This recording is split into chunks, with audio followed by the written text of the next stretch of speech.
freak, crazy person, you stick out like a sore thumb, oddball. Are these things you've heard before? I like when people kind of talk in this way because it kind of reminds us that we just don't stick in. We don't fit. We're like a square peg in a round hole, whatever the saying is. That's who we are as believers. We don't fit. We don't go along with the status quo. We don't go along just to get along. There's something about you. There's something about me that's vaguely and vastly different than anybody else. There's something about us that sticks out. When we're in a crowd of people shouldn't ought to be able to go by the whole crowd and not see that there's something different in you, something different in me. If there is that kind of feeling, then something's wrong. I look around a lot of people and people who are not even believers, and they live or they have a purpose to stand out.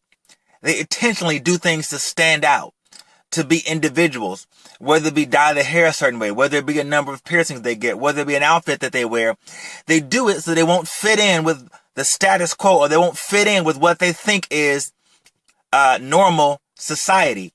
And so as believers, God has set that same thing up for you and I. Watch this. I like how this says it in the King James Version. I know many of us don't ascribe to that version. Many of us don't like to read that version because we say it's stoic and it's staid and it's old school. But watch this. 1 Peter chapter 2, verse 9 says, "But you are a royal priesthood, a holy nation, a peculiar people, that you should show forth the praises of him that brought you out of darkness into the marvelous light." Now, other versions use another word for peculiar. Some say special, and that's all wonderful. But I like the reading here in 1 Peter 2:9. It says, one more time, "You are a royal priesthood, a holy nation, a peculiar people, who should show forth the praises of him who brought you out of darkness into the marvelous light." Now, I don't want to focus on the royal priesthood, though that's great, and I could do that another time. I don't want to focus on a holy nation, though I could do that and would love to do that, but we'll do that at another time. But what I want to focus in on, what I want to hone in on, is a peculiar people. What was that? The Bible called you and I peculiar. The Bible called you and I a freak and a weirdo and a standout and an eyeball. And the Bible encourages us to be happy about that fact. The Bible encourages us to be cool in the fact that we don't fit in. The Bible encourages us to feel a certain way, a good certain way, about the fact that we don't go with the status quo. And here it is. Why is that we want to be peculiar? Watch. I like my daughter. I love my daughter. And when I say I like her, I mean that her style, I don't like this word because I'm getting older, but her swag.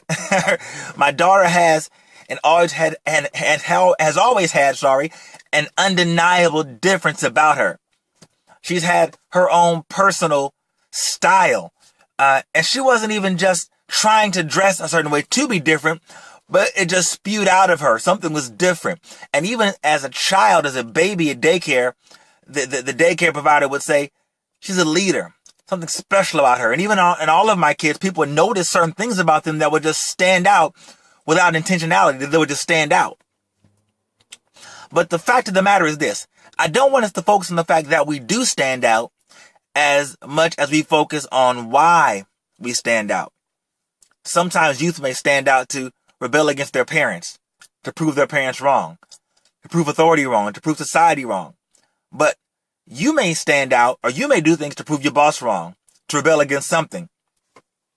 Everyone's trying to rebel, trying to be different, and tries to do it so hard that it just comes out looking silly. But here it is. The Bible says that we are peculiar people for one reason and one reason only. To show the praises, or show forth the praises of him who pulled us out of darkness and into the marvelous light. Speaking of Jesus.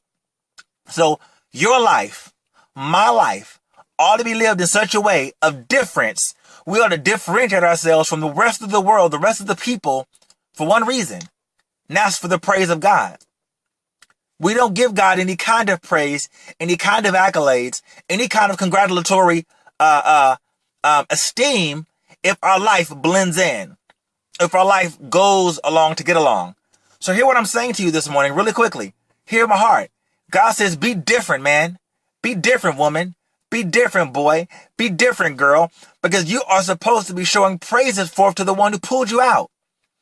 And what's out? Because we've been in so many sucky situations, so many crazy situations. Life has thrown us curveballs. You've been on drugs. You've been downcast. You've been homeless. You've been jobless. You've had an abusive marriage, an abusive relationship. You've been broke. You've been at the bottom of the bottom.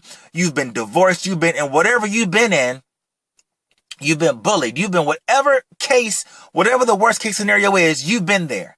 You've been at the bottom. You've been in what the Bible says in this verse 9 of chapter 2, darkness. And in that darkness, God says, I'm pulling you out to show something. I'm pulling you out to show my delivering power. I'm pulling you out to show my saving power. I'm pulling you out to differentiate you from the rest of the world. But don't just be different for different sake, but be different to show forth my praise, to show people that I can do it for you, and I sure as heck can do it for them. Listen, I'm done with Reality Bites for today, but thank you so much for joining me. I will see you again next time, and I love you.